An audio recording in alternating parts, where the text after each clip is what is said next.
Hello, আসসালামু আলাইকুম। সুপ্রিয় পঞ্চম শ্রেণীর শিক্ষার্থীবৃন্দ, আশা করি সবাই ভালো আছো। দেখো, তোমাদের বাংলা নতুন বইয়ের বাংলা সূচিপত্রে 7 নংয়ে সবার আমি ছাত্র নতুন একটি কবিতা অ্যাড হয়েছে। কবিতাটি লিখেছেন সুনির্মল বসু। এই পাঠে কবিতাটি সম্পূর্ণ পড়ে শোনাবো এবং কবিতার সাথে থাকছে অনুশীলনীর শব্দার্থ, মূল ভাব, বাক্য তৈরি, যুক্ত বর্ণ জেনে নিই, কথাগুলো বুঝে নিই, প্রশ্ন উত্তর দেওয়া আছে 7টি প্রশ্নের উত্তরগুলো নিয়ে আলোচনা করব এই পাঠে। তো সাথেই থাকবে, সম্পূর্ণ ভিডিওটি দেখবে, থাকবে বিপরীত শব্দ, কবি পরিচিতি। তো ভিডিওটি না টেনে সম্পূর্ণ ভিডিওটি দেখবে। আর আমার চ্যানেলটি ভালো লাগলে অবশ্যই সবাই সাবস্ক্রাইব করে রাখবে। তো চলো কবিতাটি পড়া আমরা শুরু করি। মনোযোগী হয়ে তোমরাও আমার সাথে পাঠে অংশগ্রহণ করবে। কবিতার নাম হচ্ছে সবার আমি ছাত্র, লিখেছেন সুনির্মল বসু। আকাশ আমায় শিক্ষা দিল উদার হতে ভাইরে, কর্মী হবার মন্ত্র আমি বায়ুর কাছে পাইরে। এখানে আকাশ আমায় শিক্ষা কি দিল? উদার হতে। আর আর বায়ুর কাছে আমি শিক্ষা পাই কি হওয়ার? কর্মী হওয়ার।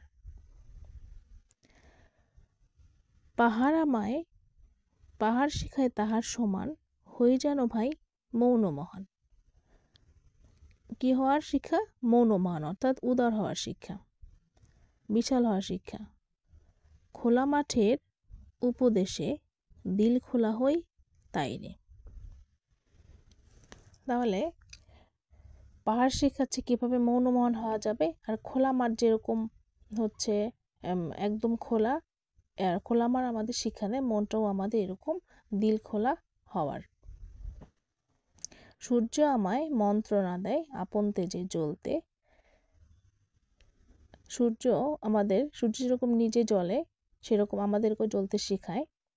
চাঁদ শিখালো হাসতে মোরে মধুর কথা বলতে। দেখো, চাঁদের কোনো দুঃখ নেই, তাই না? চাঁদ যেরকম সবসময় আমাদের আলো দেয়, তো আমাদেরকেও এভাবে সবসময় আলো দেওয়ার জন্য শিক্ষা দিয়ে গেছে, যাতে আমরা সবসময় মধুর কথা বলতে পারি।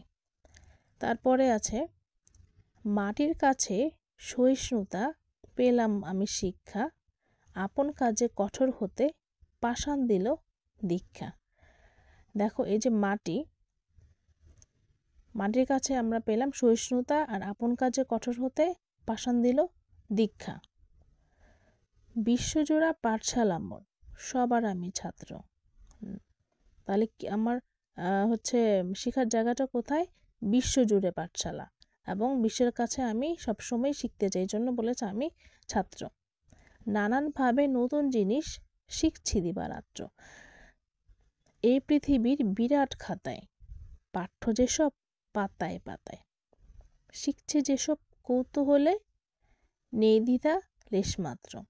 এটা হচ্ছে অংশ বিশেষ, কবিতাটি আরও বড় আছে। তো চলে যাচ্ছে অনুশীলনীতে। এখন আমরা কবিতার মূল ভাবটা শিখে নিব। প্রকৃতির কাছে আমাদের অনেক কিছু শেখার আছে। বিশাল আকাশের দিকে আমরা যখন তাকাই, তখন তার কাছে শিক্ষা পাই উদারতার। তেমনিভাবে বায়ুর কাছে শিক্ষা পাই কর্মী হওয়ার। পাহাড়ের কাছে শিক্ষা পাই মৌন মহান হওয়ার। খোলা মাঠের কাছে দিল খোলা হওয়ার। সূর্যের কাছে শিখি আপন তেজে দীপ্ত হতে। চাঁদের কাছে শিখি মধুরতা ও নম্রতা। সাগরের কাছে শিখি বিশাল অন্তরের অধিকারী হতে। আর নদীর কাছে শিখি দ্রুত বেগে ছুটতে। এমনিভাবে মাটি, পাথর, ঝর্ণা প্রভৃতির কাছ থেকেও আমাদের অনেক শেখার আছে। তাই এই বিশাল পৃথিবী আমাদের শেখার ও জানার এক বিরাট পাঠশালা। 2 নাম্বার দেখো, নিচে অর্থগুলো জেনে নিই এবং বাক্য প্রয়োগ করি। উদার, মহৎ, দানশীল। উদার মনের মানুষকে সবাই ভালোবাসে। মৌন মহান, অর্থ হলো নীরব ও শ্রেষ্ঠ। বাক্য তৈরি, পাহাড় ও আকাশ মৌন মহান হওয়ার শিক্ষা দেয়। দিল খোলা, মুক্তপ্রাণ বা উদার হৃদয়। কাজী নজরুল ইসলাম ছিলেন দিল খোলা মানুষ। মন্ত্রণা, পরামর্শ, যুক্তি, উপদেশ। মহান শিক্ষকের কাছে যে মন্ত্রণা লাভ করেছি তা আমার জীবনে সবচেয়ে বড় শিক্ষা। সহিষ্ণুতা, সহ্য ব্যক্তি বা সহনশীলতা। সহিষ্ণুতা মহৎ গুণ। দীক্ষা, কোনো বিদ্যায় বা কাজে কিংবা সংকল্প সাধনে বিশেষ উপদেশ লাভ। আমি শিক্ষকের কাছ থেকে দেশপ্রেমের দীক্ষা গ্রহণ করেছি। 3. যুক্ত বর্ণ চিনে নেই। সহিষ্ণুতা, এখানে স আর মূর্ধন্য ন মিলে হয়েছে যুক্ত বর্ণটি। নতুন শব্দ কৃষ্ণ, তৃষ্ণা। আরেকটি যুক্ত বর্ণ ন নিজ ত, ন ত র, যন্ত্রণা অন্ত্র। 4. কথাগুলো বুঝে নেই। হয়ে যেন ভাই মৌনবহান। পাহাড় আকারে বড় হলেও নিজেকে নিয়ে বড়ই করে না। কবি বলতে চান, পাহাড় বড় হলেও শ্রেষ্ঠত্ব দাবি করে না। তেমনি মানুষও নানা গুণের অধিকারী হবে, কিন্তু আত্মপ্রচার বা অহংকার করবে না। তারপরে আছে দিল খোলা হই তাই রে। এটার অর্থ, খোলা মাঠে আমরা যেদিকে ইচ্ছা সেদিকে তাকাতে পারি, মনের আনন্দে ঘুরে বেড়াতে পারি। খোলা মাঠ প্রশস্ততার প্রতীক, এজন্য বলা হয়েছে খোলা মাঠ আমাদের মনের প্রসারতা বাড়ানোর শিক্ষা দেয়। অন্তর হোক রত্ন আকর। সাগরে মুক্তা ও প্রবাল পাওয়া যায়, এসব জিনিস খুব মূল্যবান।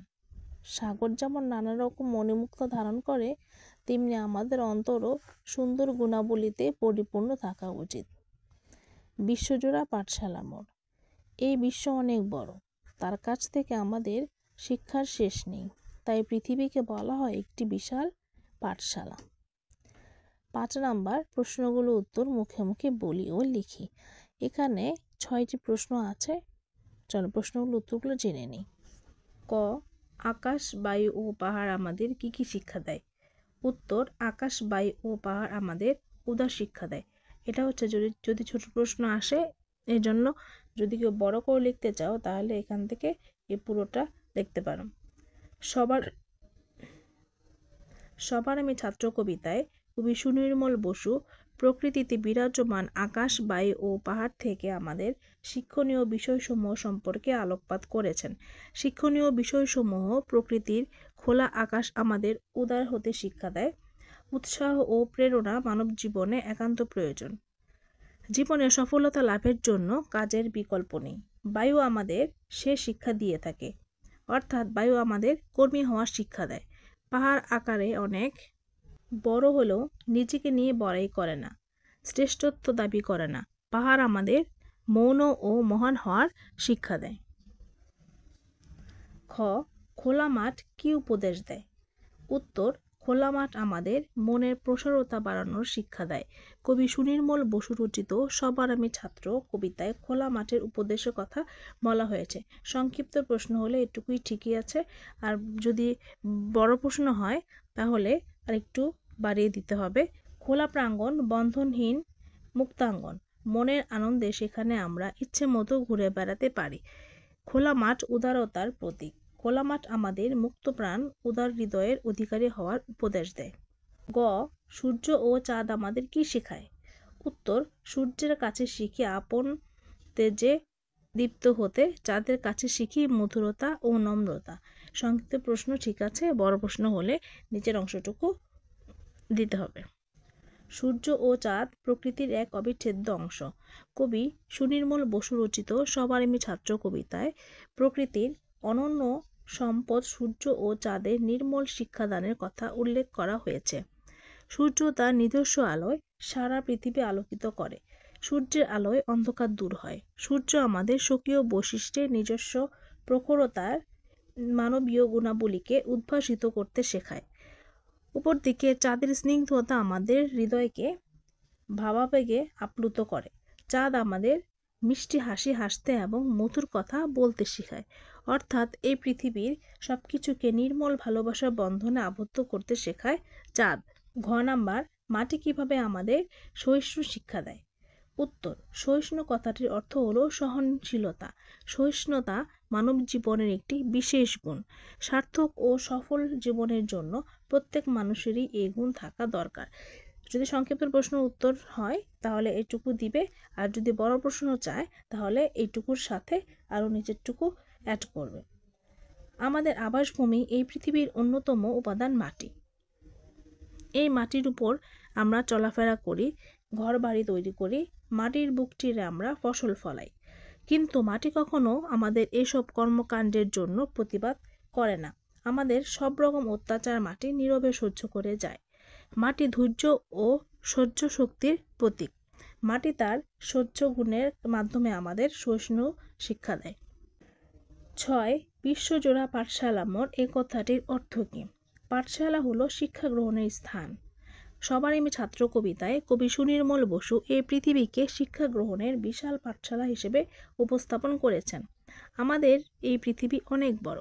পৃথিবীর বিশাল প্রকৃতিতে বিরাজ করছে আকাশ, বাতাস, চন্দ্র, সূর্য, পাহাড়, নদী প্রভৃতি। এদের সবার কাছে এই সব কিছুর মধ্যে রয়েছে অনেক শিক্ষণীয় বিষয়।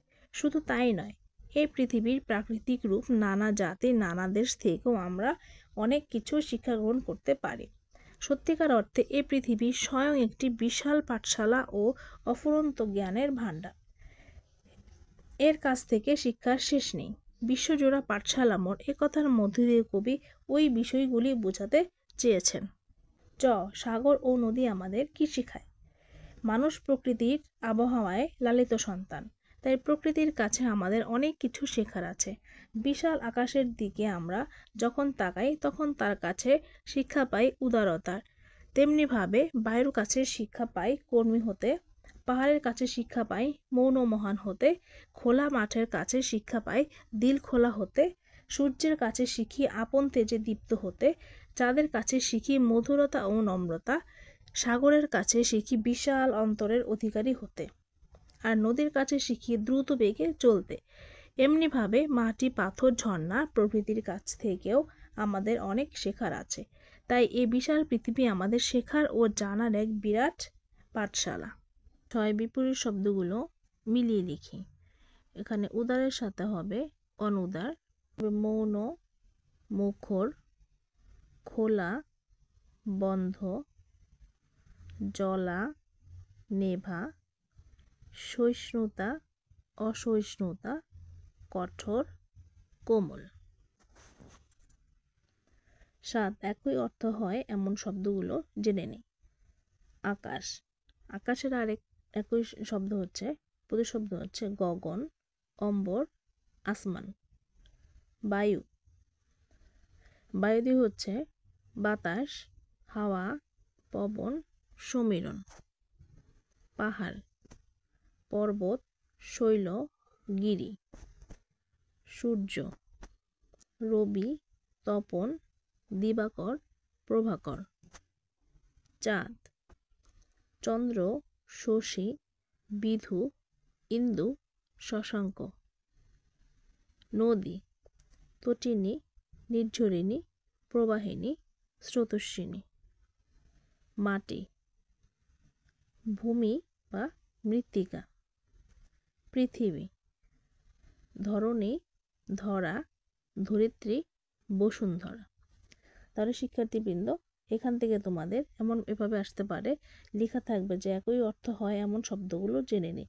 হয়তো লেখা থাকবে যে আকাশ, বায়ু, পাহাড়, যে কোনো 3টা দিতে পারে, 5টা দিতে পারে, বলবে যে কোনো 2টি করে প্রতিশব্দ লেখো। তখন তোমরা এভাবে যেগুলো ভালো পারো এখান থেকে প্রতিটাই তো 3টা 4টা করে আছে, এগুলো কমপক্ষে 3টা করে শিখে রাখবে। কবি পরিচিতি। এই যে সুনির্মল বসু। কবি ও শিশু সাহিত্যিক সুনির্মল বসু ভারতের বর্তমান ঝাড়খণ্ড রাজ্যের গিরিডিতে 1902 সালে জন্মগ্রহণ করেন। তার পৈতৃক নিবাস ঢাকার বিক্রমপুরের মালখানগর গ্রামে। শিশু কিশোরদের জন্য তার অজস্র ছড়া, কবিতা, গল্প কাহিনী, রূপকথা, ভ্রমণ কাহিনী, হাসির নাটক ও উপন্যাস রয়েছে। তার বিখ্যাত গ্রন্থগুলো হলো ছানা বড়া, বেড়ে মজা, হেঁটে, হুলস্থল, পাত্তারি, শহুরে মামা, ছন্দের টুংটাং ইত্যাদি। তিনি 1957 খ্রিস্টাব্দে মৃত্যুবরণ করেন। তাহলে কবি ও শিশু সাহিত্যিক সুনির্মল বসু কি কবিও ছিলেন, আবার শিশু সাহিত্যিকও ছিলেন। তিনি কোথায় জন্মগ্রহণ করেন? তিনি বর্তমান ভারতের ঝাড়খণ্ড রাজ্যের গিরিডিতে কত সালে? 1902 সালে জন্মগ্রহণ করেন। তার পৈতৃক নিবাস ছিল ঢাকার বিক্রমপুরের কোন গ্রাম? মালখানগর গ্রাম। তিনি শিশুদের জন্য অজস্র কি লিখেছেন? ছড়া, কবিতা, গল্প, কাহিনী, রূপকথা, ভ্রমণ কাহিনী, হাসির নাটক এবং উপন্যাসও আছে। তার বিখ্যাত কয়েকটি গ্রন্থের নাম যদি বলতে বলে তাহলে কি বলবে? ছানা বড়া, বেড়ে মজা, হেঁটে, হুলস্থল, পাত্তারি, শহুরে মামা, ছন্দের টুংটাং। তিনি মৃত্যুবরণ করেন কত সালে? 1957 সালে। তো শিক্ষার্থী বন্ধুরা, আজকে এ পর্যন্তই। পরবর্তী ক্লাসের আমন্ত্রণ জানিয়ে শেষ করছি। আল্লাহ হাফেজ।